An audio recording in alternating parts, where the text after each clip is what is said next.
Hey, Hello. everybody, welcome back into this beautiful, beautiful room. I am excited for today. I am excited for this conversation because I just had a beautiful, beautiful, sensitive conversation in the green room with Lena Nicholson, who I didn't know anything about, except that she's a friend of someone I don't know who's become a friend of mine, even though I don't know her either. And she's going to appear in the room early next week. And so somehow both of them signed up to come into this room, which is just an absolute pleasure for me. One of the things that happens in this room, and maybe it's because of my intention or just maybe it's because of the feeling that the room itself has and I have when I come into this room, is my only intention in this room is to love and accept people as they are, to listen to them and hear what they say, to acknowledge and validate them for what they've said, and to create an atmosphere, a room of trust where people feel like they no longer have to hold up all the things that they hold up to protect themselves. And when everything we're not falls away, suddenly who we are just emerges naturally. We don't need to be taught to do that. We don't need to be shown to do that. We just need, it's just what I've seen in this room happen over and over and over again, is through the simple process of holding a space of trust and really caring about another person, really listening to them, something drops off of them, which allows something to emerge from them. I'm not quite sure how it happens. I don't care. I don't really care to know how it happens. I just love that it does happen. I have to be fulfill my obligation to tell you that this conversation is being sponsored by the Mosaic. The Mosaic is the book that I wrote. It's the story about a boy who loses his parents 2 years apart on the same day. And when he asks the adults where his parents are, they tell him they're in a place called heaven. Long story, already too long because I'm starting to talk too much. Again, this is a conversation, not a monologue. In his conversations with the people that he meets, he realizes that he doesn't see the world the way it is. He doesn't see these people the way they are. He has a preconceived notion of things. And when he drops that preconceived notion, what he finally sees is so much more beautiful than anything he ever saw before. And in inviting himself to see the world absent of his own par- parameters, when he slides himself left and sees the world without his view of it, just sees the world as it is, he sees a world that's entirely different. And for him, that becomes the heaven that was looking for. Thank you, Mosaic people, for sponsoring this show. It is now time to start the show. Lena Nicholson, welcome to the conversation. Tell us who you are. Tell us how you are. Tell us what you do. Tell us anything you want to do to get us started. Well, thank you so much for um, your invitation to the show and to take the leap of, having a conversation with someone that I have never met, don't know. And for my introvert self, it was a huge leap, but there's a safety of the technology that makes it a Yes. little more comfortable for me. So I live in the Caribbean island of Barbados, which Beautiful. is makes this even more special that we can connect like this. And I've lived here for most of my life. I'm actually of mixed race, biracial, if you like. My mother is Swedish, and my father is Afro-Caribbean. Um, and so you were kind enough to share your story with me before we started, and the background of the Mosaic. And it's very much what you come across in the Caribbean as well, is that your greatest teachings come from the humblest places, in life. And not just, someone teaching you something, but in your interactions with people, you learn something about yourself. You learn something about the power of gratitude. You learn something about the power of giving unconditionally. You learn something about the power of um, people who have less than you are willing to give you what they have. we've had some amazing experiences. We used to live in Jamaica and during very, very difficult times in the 70s, where a lot of times we depended on the our neighbors for food, Yeah. that kind of thing. So, and then sort of like juxtapose that with living in Sweden, where there's like the land of plenty. So I've had both experiences. And so listening to you saying that, it wasn't the gurus that gave you the lessons that you needed to learn, but it came from the humblest of places. Yeah. And being very lucky to experience that in my life as well. In terms of what how I've grown up, it's been a beautiful mishmash of culture and experience and diversity. Not just because of my parents, but also just because of where we've lived. And so I have a much more flexible sort of viewpoint of life. I kind of walk the middle road. I'm not just as you were saying. I'm not beholden to accepting one person's point of view as the be all and end all. And that's kind of how you survive as a biracial child. Sometimes it's about picking a side, white or black, and sometimes it's about just finding your own purpose, your own point of reference, your own way of being, and being unapologetic about that. Yeah. And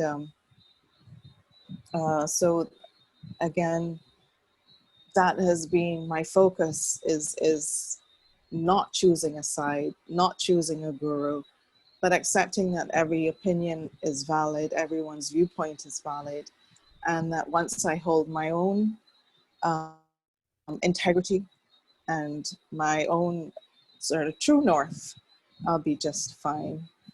I love that. I love that. And I want the listener to just replay what Lena just said.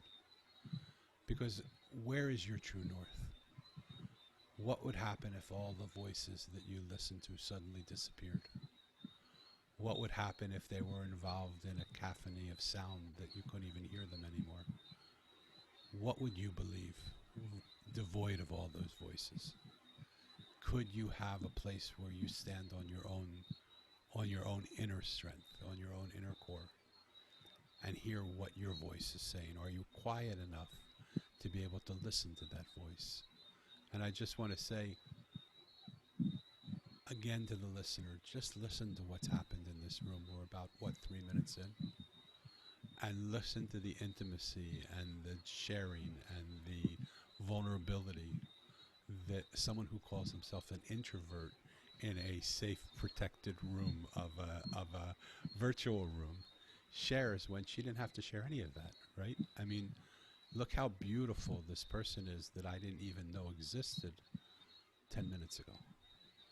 And look at the opportunity that comes just by reaching out and inviting them, people to have a conversation. So thank you so much for showing up already the way you're showing up. It really touches me, and I really appreciate it. When we were in the green room speaking, you were speaking about the fact that you have always been a business manager and you've always helped businesses to succeed because businesses need someone to do that. And a lot of times creatives have no idea what's going on business-wise, and having a business person come in and help a creative is amazing. What a beautiful thing to have. And yet with COVID, then that sort of has shut down a little bit. But along the way, you've been developing another trait. I want to let you say what that is rather than me paraphrase it for you. Mm-hmm. Tell us where you are right now with all of that going on. Right now, I'm very lucky to be supported by my family, and I have a very loving, supportive family, and I'm very, very lucky to have that. And also, a circle of friends and a union of friends that support me emotionally and spiritually. So those three things are very important right now. Um, and so I was saying that when COVID happened, I sort of lost my identity as a business manager. And I think a lot of people have gone through that. It's one of the many, many challenges of, uh, of this time is losing identity, losing sort of habits and habitual practices that have been taken away from us. But one of the things that I've been doing in this time is focusing more on the healing that I've started doing about 10 years ago. It's probably longer now, yeah, about 10 years ago. During a really sort of difficult time in my life, I started doing Reiki. I was having a sort of I was going through a really bad depressive time, almost suicidal. And a friend reached out to me and she introduced me to Reiki. And I've just been building on that since then. And as I've gone along through the years, I've met more and more people who have helped me to develop that part of myself and to develop that practice. Just this weekend, yesterday, I was in one of the caves. We have many, many caves in Barbados, beautiful caves. And we did a ceremony for the Lakota wheel, which we are now moving into water on the Lakota wheel, thank God, after fire. So, so we're now moving into water. And then today I was part of an Orisha ceremony to honor Oshun and Yamaya, the Orisha goddesses of the sweet water and of the sea. So I'm very happy to move between these different ways of honoring, Mother Earth, of honoring the Mother God, of honoring everything around us, of honoring God, the God within us. And I'm happy to sort of just move between all of these different tribes and all of these beliefs, as is my way to do so, and not get attached to one way of doing something. And in doing that, and in being available and being open and being vulnerable and being willing to learn, my growth has been exponential. And when I say growth, I mean growth looks different to everybody. I've started a YouTube channel, for instance, which I would have never have thought of doing thank you, many years ago. And essentially, it is about reaching back to help those who are also on the path to self-empowerment, self-discovery, spiritual alignment.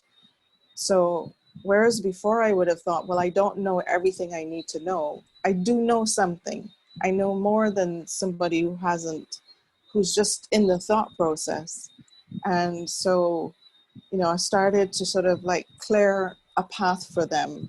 I call myself a torchbearer because during this journey, I've worked with Hecate, for instance, who is the so-called witch of the dark. But to me, she's a torchbearer who holds the torch and guides the way. And so I call myself a torchbearer for those who are in the process of seeking. So the challenge is to just lay down, to just say, well, these are the options. This is how my journey was. Feel free, it's free will. Take what you will, leave what you won't, and to continue in that frame of mind. It's not to say that one day I might not find something that really holds me, that really supports me, that really makes me feel fully aligned, that I won't say, okay, this is the thing, this is what I want to do. But I have a feeling it's going to be very much like you, in that you'll find that it's a spectrum. It's not just, it's like a fly's eye, so to speak. It's a spectrum of things, and you see it in different ways, because I always say everything is an illusion. Nothing is real, and we're all doing the best that we can. Yeah. And we Let, create. Yeah, go ahead. let me pause right there because there's Yeah. so much for people to unpack, not only in the Yes, different things that you're doing, and I just want to sort of outline a couple of them for people of to sit course. with and think about on their own as a listener. Okay, first of all, to see Lena go from being a business manager, but also during the time that she's a business manager, to be involved in these, I'm going to say, shamanic practices, which seems like to me they are. You haven't said that, but it feels like they're shamanic practices. Hmm. Um, that we don't have to be defined by our business management self. Oftentimes we're a collection. To me, that's one of the reasons why I like the image of the mosaic so much, is we are not just one piece independent on its own. We're a collection of pieces. And all of those pieces coming together create us to be what we are. So as you listen to Lena speak about the different parts of herself and the different places where she's engaged and where something had to disengage for her to engage more into something, what are you holding on to? What are you engaged in? What are the things that you think you are at the exclusion of the other things you are? What are you practicing as something along with something, but not really giving yourself the ability to do that something necessarily? I don't know if Lena has or not. I'm assuming some things here that I don't want to assume. But just for the question that I'm asking you, what can you let go of that is no longer current for you so that you can actually be really current with what is current for you? That's one. And two, when she speaks of these different gods and goddesses and different ceremonies and different tribes, what does that bring up in you? Are you scared of some of those things? Are you inquisitive about some of those things? Do you think, oh my God, she's weird? Do you think, oh my God, I want to know more about her? How beautiful it is? It feels so natural.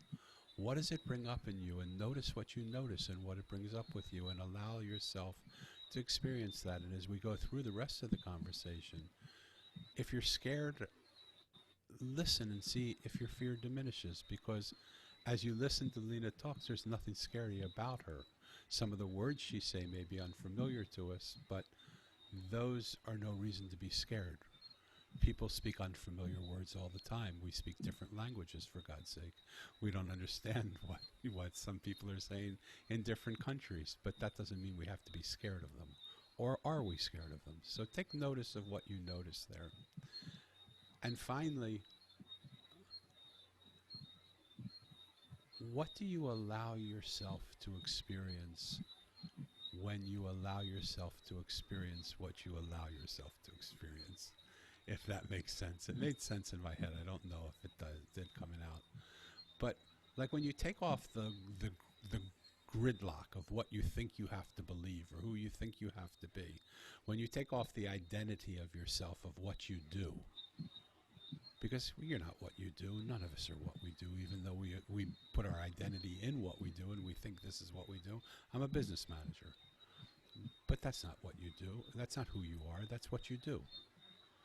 And so your identity isn't what you do, it's who you are. What does the identity of what you do, when released from you, allow you to see? What identity do you become? And is that identity something that's more lasting than something that can be taken away by an invisible illness that spreads around the world and isolates us and keeps us from doing what we normally do? Okay. I just wanted to Thank you, highlight Danny. some. I know, totally. I just wanted to highlight some of it so that people had a context, because it's so easy to just start to pre-assume or prejudge or do what Yes. I did in the Mosaic, where I saw a homeless guy and I thought he was something, until I sat and really just listened to him. And he was one of the biggest teachers I've ever had in my life. Mhm. So is there more you want to say about where you are right now, or can I ask you something else? No, feel free, please, to ask me something. Yes. Oh, okay. Um, what makes you happy? What makes me happy? When I'm sitting and meditating, that's when I'm happiest, when I have that time and I carve out that time in the day to just be still and to listen to what I call as my counsel. I have a counsel, and when I connect with them, and I tend to use music and sound to connect with my counsel, and that's when I'm happiest. And when I'm doing ceremony, that's what makes me happy. When I'm in service to spirit, I'm always, ecstatic. I love That's what that. makes me happy. So often I ask that question to people and they say it's in giving to others, it's in doing this, it's in doing that. And I'll ask them, if you were in a room shut by yourself, would you be unhappy then? Because nobody's there and you couldn't give to anybody. And they said, no, no. And they come to that place where you just came to naturally. Mhm. And I love that you just came to it naturally. Yeah. What's important to you?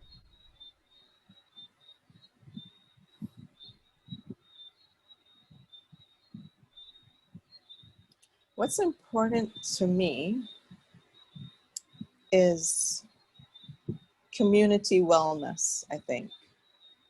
Not necessarily that community agrees, but there's a platform of respect, that where everyone has respect for each other's views, whatever they may be. Because I think we're seeing a lot of illness simply because there's this need to be validated by being right. Um, that my idea is the right idea. And I think as a community, if we're not cohesive in some way, even if it's just on the basis of respect, then it affects everything. It has a knock-on effect that is hard to come back from. If you understand what I mean? Is that clear? Do 100,000%. I need to And clarify? no, well, not to me. Let me share with you my point of view. And Yeah. again, it's what I love about these conversations is here's someone I didn't know 15 minutes ago, and I feel so resonant with the things that you're saying. One of my big thoughts in the world that we live in today is how beautiful it was when I first found my like-minded community. I Mm-hmm. remember just celebrating and jumping up and down, thinking, oh my God, there are other crazy people like me. They believe like me. They think like me. I don't have to rationalize myself or defend myself. These people see the world in a similar way that I see the world. And I loved it. But there got a point in time where my like minded community started to be the reason for my unhappiness. Because we started to see like minded communities becoming stronger and bigger, and the gaps between those like minded communities growing wider and deeper. There were silos now in the land of valleys, Mm-hmm. and the valleys were never meant to have silos. They were meant to be valleys where people just walked together and commingled. And one of the things that I think we've lost in this you have to believe like me world that we live in is we've lost some of the ability to innovate. We've lost some of the ability to see from other points of view and see other people's perspectives. We've lost some of the acceptance of the world that we've been offered to have by being able to walk in another person's shoes and see the world in their shoes. Now we defend our point of view and we don't allow somebody to come in and you come up to my silo and either we pull you in and try and convert you or we try and kill you. And I've watched, especially in America, as what somebody believes about the president either makes them my friend or makes them my enemy, even when they were my friend before.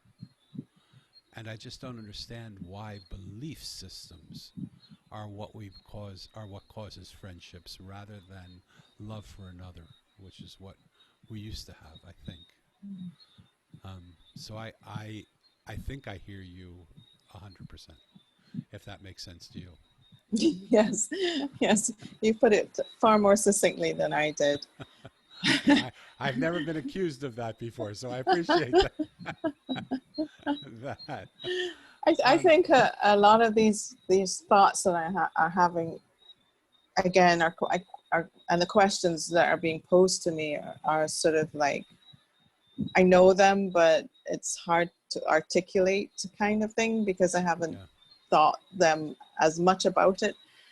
There's a lot that I know that I don't. There's a lot that I know that I don't know that I know, sort of Yeah. thing. So Yeah. sometimes it's hard to articulate a concept that I understand and to articulate that for others. And as you were saying, I mean, I have lovely friends who I adore who have very different political views to me, but that's not why I love them or why I adore them as a friend. Um, Yes. and they don't live under my roof permanently. So, that kind of thing. So they're allowed to have, we have that distance. And even if they were my family, it's kind of, you might see something that I don't, and I have to embrace that. Or I feel it necessary to embrace that if I am to consider myself an open-minded person, you Yes. know. So, yeah. I love that. Let me try something that allegedly I'm going to tell you right up from the front I suck at, okay? Okay. Um, I lost your picture. Okay, there you Okay, sorry, my battery. are. Sorry. That's okay. Uh-huh. Is your battery okay? Or are you going to die? No, I'm just gonna plug in, which means I'm gonna lose my microphone. So hopefully you can still hear me. Okay. I didn't think to charge it fully before. But go ahead. Okay. Can you still hear me? Yeah, I can hear you. So you don't have place for your earphones now when you plug your phone in? Is that what happens? I think I'm gonna have to use my microphone. All right, we see how it goes. Oh, I have that I another can hear you. phone. Okay. Are you okay? Yes, I'm good. All right. Let's try lightning round. Um, Okay. quick questions, quick answers, but they won't last long because I'm too curious. All right. Are you a dog person or a cat person? I've had dogs and cats. I just thought about it today. Am I a dog person or a cat person? They're so different. I'm a horse person. A horse person. I love that. I love that. Coffee or tea? Tea. Oh. Would you consider yourself a conservative or a liberal? Liberal. Do you think you're shy or do you feel like you're outgoing? Shy. Do you feel like you have always fit into the world or have you always felt a little different? I'm always an outsider. Yeah. One of the things that amazes me about the research that I'm doing through asking these questions, and I stop on this question every time because everybody answers I feel different. And Mhm. it really surprised me because I thought most people would say that they fit in because all of us are trying so hard to fit into a world that we don't fit into, but then nobody fits into that world. No. And I wonder why we're trying so hard to fit into a world that nobody fits into. Do you have any thoughts on that? I think because I think it goes back to what we were talking about before is the silo, and also the tribal sort of. We really haven't, beyond sort of the gadgetry and the technology, human beings really haven't evolved that much. Our diets are still very much the same as our Neanderthal self, and our need for community and tribal belonging is still, alive and well. And, being in a tribe for most people means that you feel safe, you feel protected. Um, there are people you can turn to if something happens. So we're always looking for some kind of tribal element, some way to belong and not be an outcast.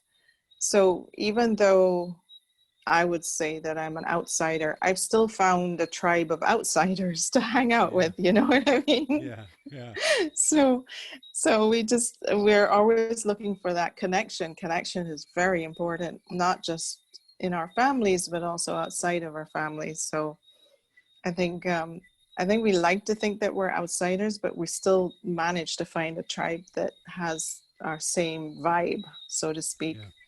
You know. It's been coming up, and I almost say it every show now. The brilliance of Steve Jobs, Mhm. in the sort of um, words that he used to express Apple.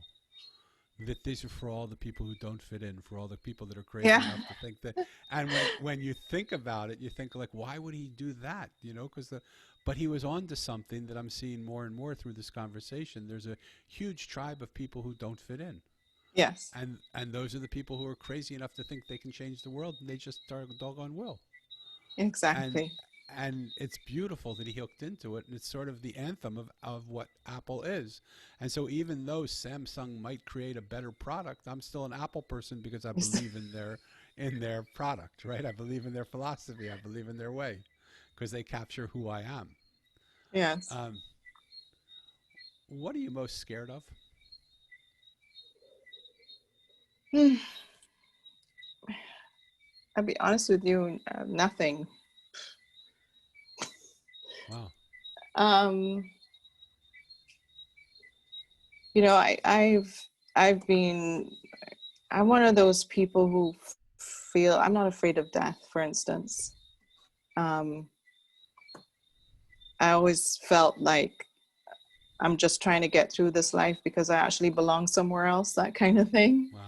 Wow. So I'm more scared for my daughter, um, and her future and what lays ahead of her. But again, I'm sort of like, I can't control that forever. Yeah. At some point, I have to let go. But I can't say that I mean, I don't know. I mean, I haven't sort of like jumped off a cliff, you know, and gone paragliding, and I haven't had that opportunity to say, hell no, I'm not doing that Right. kind of Right. thing. So I still haven't met a challenge that I wasn't willing to step out and say, okay, I'll try it once. Wow. So I haven't yet met that, What a for beautiful me thing to to look say. back and say, well, hell no, I'm not doing that again. I love that. So, What do um, you what are you most excited by? what am I most excited about? Always, again, it goes back to ceremony. Every time I'm going to do ceremony, I get really excited about that. I mean, I can't sleep. I'm like a little child, um, you know, because the ancestors are talking and the spirits are all happy, and you know, we're going to do this amazing ceremony and everything. I'm always excited. I'm always, you know, and I was telling somebody I have to be really careful that the euphoria it isn't about the euphoria when I do the ceremony, that it's actually about, you know, the ceremony and being in service to spirit. So but that's when I'm most excited. I just Wow. realized that this weekend, and I'm really excited about those things. Yeah. I love that. What are you most hopeful for? I am really hopeful, short term, medium term, or long term. Yes.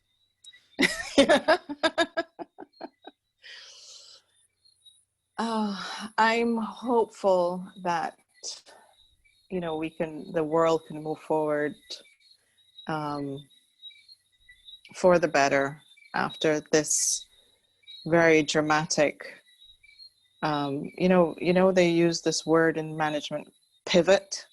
They like Hmm. to talk a lot about pivoting, and Yes. I think we've had to pivot big time. And I hope that we haven't pivot so quickly that we sort of knock things off the shelf, Yeah. you know, and that we can still move forward with compassion and curiosity, and sort of with the knowledge that we are all one. You know, we are all one, and we will only get through this if we think that we are all one and not Yeah. separate, separated. Yeah. What do you hope most will change? I don't. Wow. I think everything. I think everything has to happen.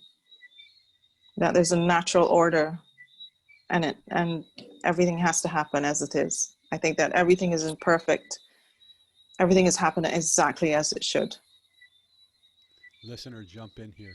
I want you to think about what you just said, because there's something so beautiful and so simple and so trusting in what Lena just said. Do you have the ability to accept that everything that is happening has to happen and must happen for us to move through the, what we're moving through? Or do you hope everything will change?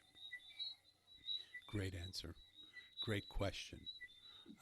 Not because I asked it, but because it's interesting to see where you are on the scale of that. And Lena's answer inspired the question to you.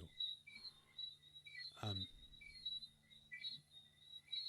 are you a giver or a receiver? Giver. Receiving is very difficult for me. You answered my second question. Why do you think for people who give, receiving is so hard? I think there's a difficulty with reciprocity. I think in receiving, there's this idea that somehow we owe something. I don't know if it is cultural upbringing or if it is trauma based, in that you feel if I take this, it's because the person wants something in return. And I think that is the challenge for me personally. It's this So do you idea that if I feel take something. so do you feel when you give something that people are indebted to you to give something back to you? Never. How come? How come if when you receive something you're indebted to give something back to them, but when you give something they're not indebted to give something back to you? I don't know. I don't know if it's just my mindset in that, if somebody asks me for money, for instance, I'll give them what I think I can let go of without ever asking, without missing it. So if they ask me for $100 and I say, well, I'll miss $100, but I won't miss 50, and I give them 50, they can walk away with it and they never have to give it back. If they do, wonderful. If not, and I think that is my mindset in giving to others, is that I expect nothing back. But very often in an upbringing where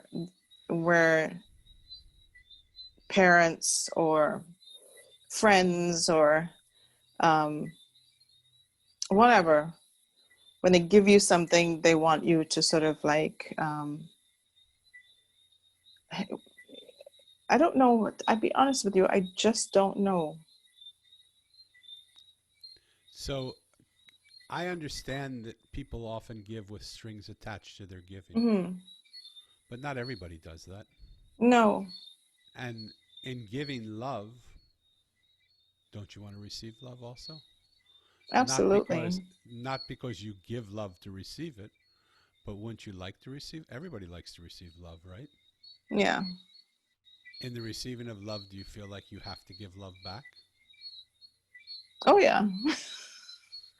Absolutely. Okay.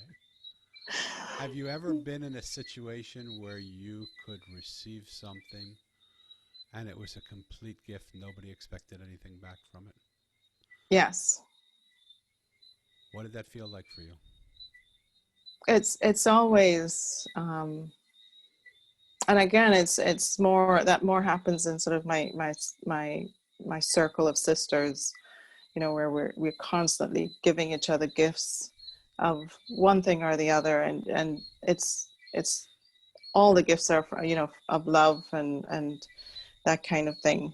And I think for me, it's just been very difficult um, in relationships, for instance, in marriages or sort of intimate relationships, where there always seems to be, well, if I give you this, then I expect this in return.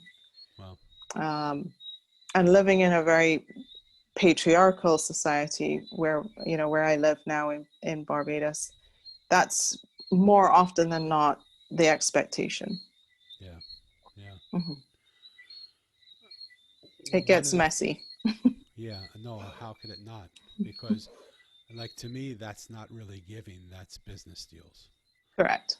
Right. Giving Hmm. is when you go outside and you watch a fruit tree. The fruit tree just gives fruit for the sheer joy of giving fruit. Yeah. It doesn't know how not to give fruit. Yeah. But it also receives the water that you give to it to grow. It also receives the sunlight that it receives from the sun.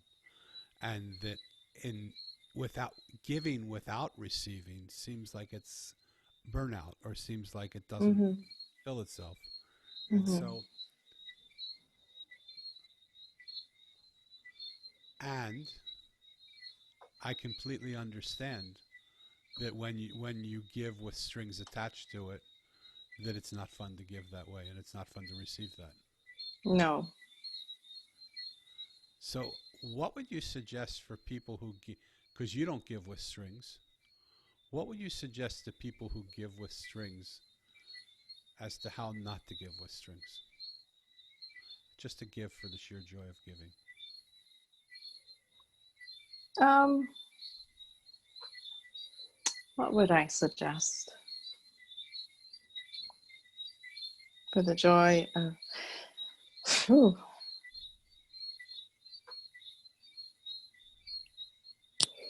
I would say be in alignment with your own integrity.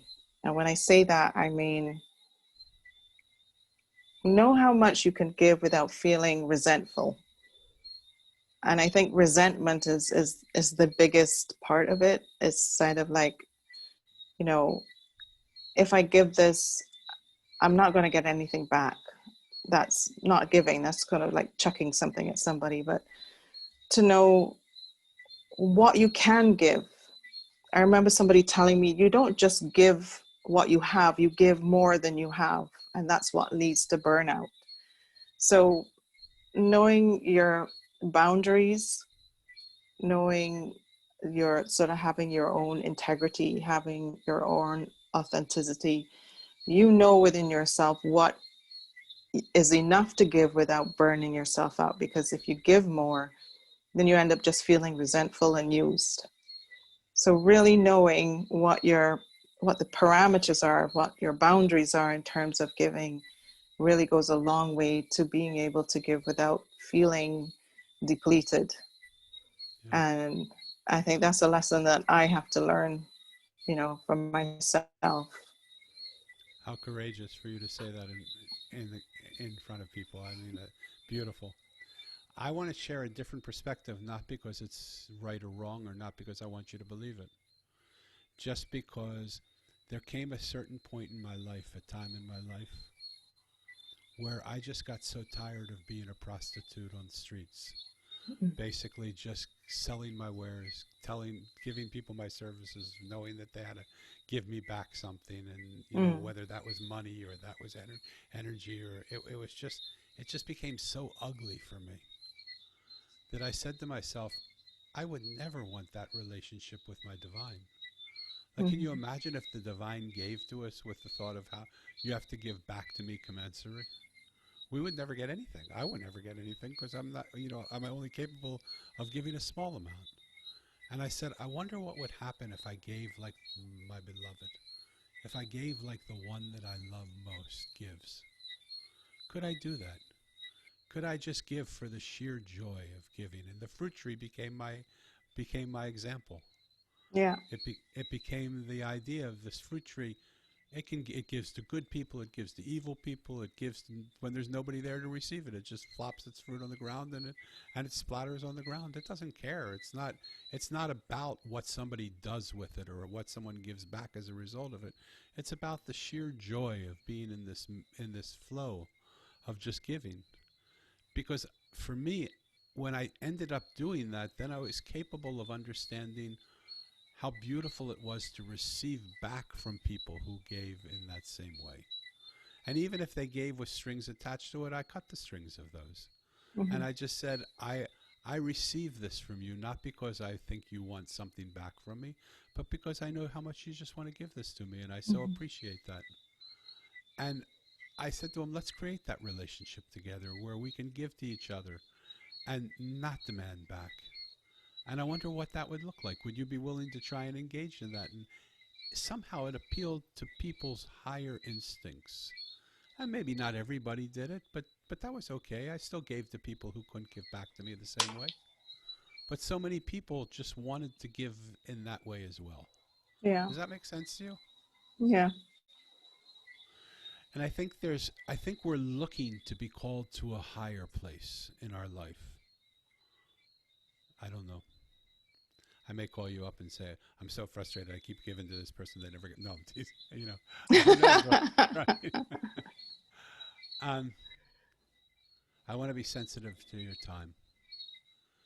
Is trust something that's easy for you or hard for you? Very difficult. Very difficult. But I'm getting better simply because I am trusting myself more.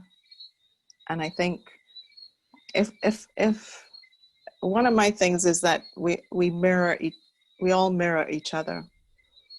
So my philosophy is, if I know my true north and I trust myself and I believe that the universe has my highest good, you know, is holding my highest good for me, then I will never be in a situation that I cannot trust someone or Yeah. something.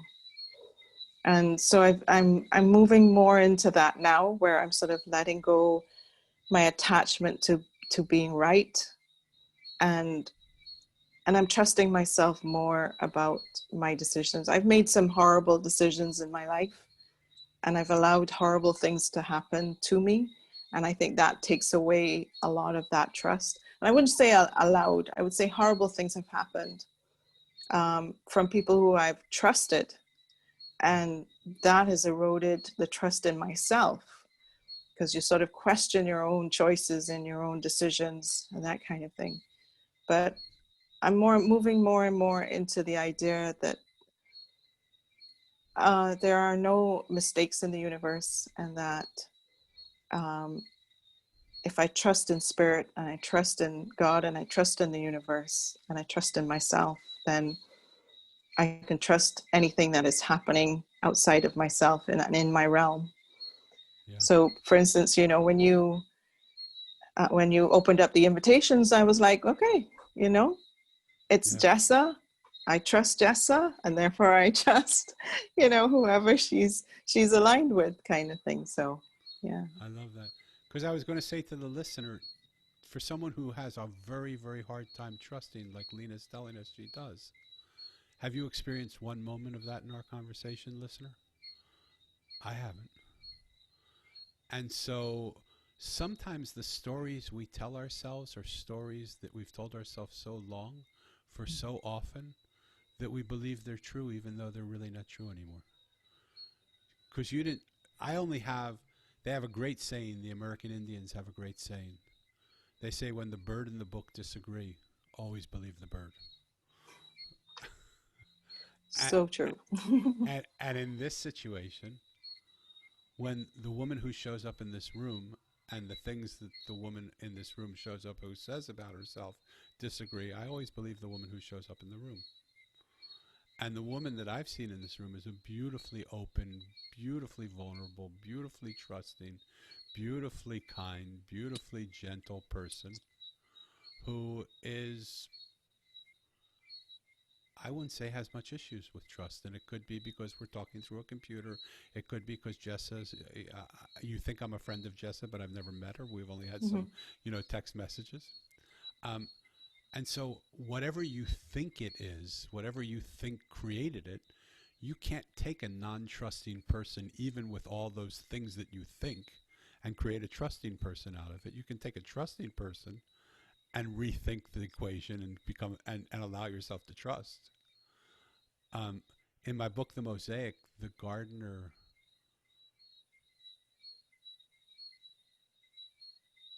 takes the weeds out of the garden, and that's what makes his garden so beautiful. And he says to Mo, I'm going to take out, what in you would you like to see me take out? And he said, I have this big weed here that I'd like to take out. And the gardener digs and digs through his soul. And he says, I'm sorry, I don't see any weeds in your garden at all. I don't see that weed that you're talking about.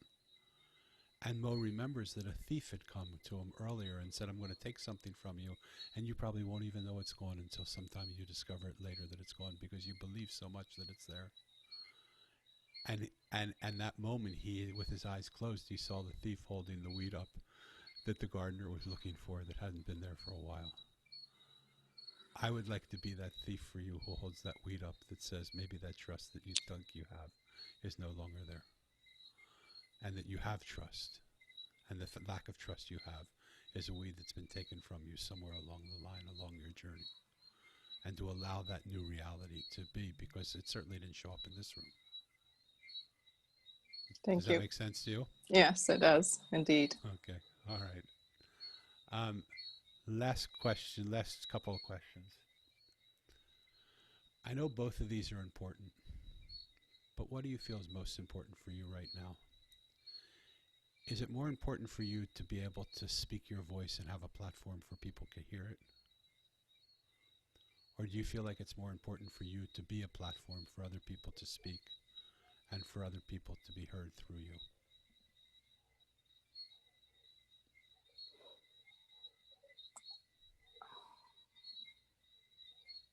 I'm considering the latter, is to be a platform for other people to speak and to be heard.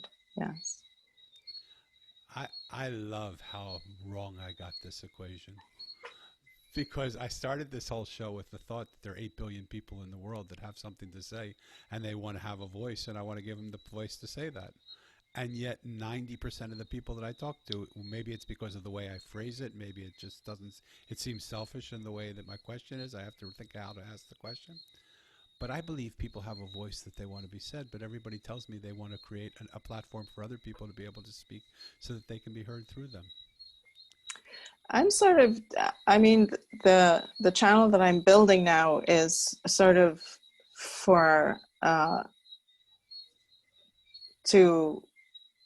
to be heard, to teach. But also I feel that there's so many people who have lessons that I don't know, things that they want to teach that I don't know about, and I just want to open the platform for them. So eventually I will be doing interviews with other people to sort of introduce, you know, their way of doing things. So eventually it will be a blend of both, because I don't want, you know, I can't say I know everything, and I want everyone to have access to as much information as possible. So I think it's more about accessibility than for the listener or the viewer or whatever. Yeah. When that moment comes where you're accepting interviews or having interviews, if it feels appropriate, I would love to be on your, I would love to be on your platform with you. Okay. Absolutely. I would love that. In the meantime, because you do have something to say, I want you to take 2 minutes and know that you're talking to a world where that is listening to you right now. What is it you want to say to them?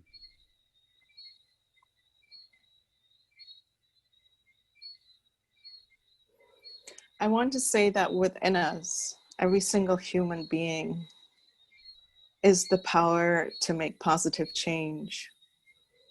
And whatever that may look like, I know that I said that everything is happening the way that it should, but that's because we're just so fragmented. What, you know, and as we fall apart into these fragments, we will come back together as a more powerful unit. I just hope that everyone sees the light within themselves, and that we come together as a unit of more light, rather than sort of a scattered unit of just bits and pieces. And we all have that power within us to make such beautiful change in this world, such beautiful creativity in this world. And it is my hope and dream that we can all see that way forward. It doesn't matter how many different tributaries, you know, are coming from different, if you imagine sort of a river, and that river, that enormous river, is made up from all of these smaller rivers that flow into it. I hope that, you know, wherever we are in the world, we contribute to this river of light, and that moves forward and becomes an ocean of light that just covers the earth. And that is my dream for the world going forward. And I hope that everyone finds their way, finds that unity towards that even brighter light. If that makes any sense. Thank Oh, you, makes Danny. all the sense in the world. Absolutely. I love that. I want to thank you for all that you've shared with us, for Thank coming you. into this room and showing up in the way you did with your heart wide open, being vulnerable, being honest, being real, being authentic. And I want to say what a pleasure it is to know you. Having not Thank you. even known you existed an hour ago, to Yeah, knowing now someone who has touched my heart and touched my soul, and how happy I am for these moments that we've spent together. And I hope this won't be the end of the time we spend together, but the beginning. I hope so For, too. thank you. For those of you who are listening, I just want to sort of sit with you and just in the awe of what happens in this room, every single conversation. And I know you haven't listened to every conversation. I'm like there are 10 conversations a day sometimes that are happening, and I don't expect that from you.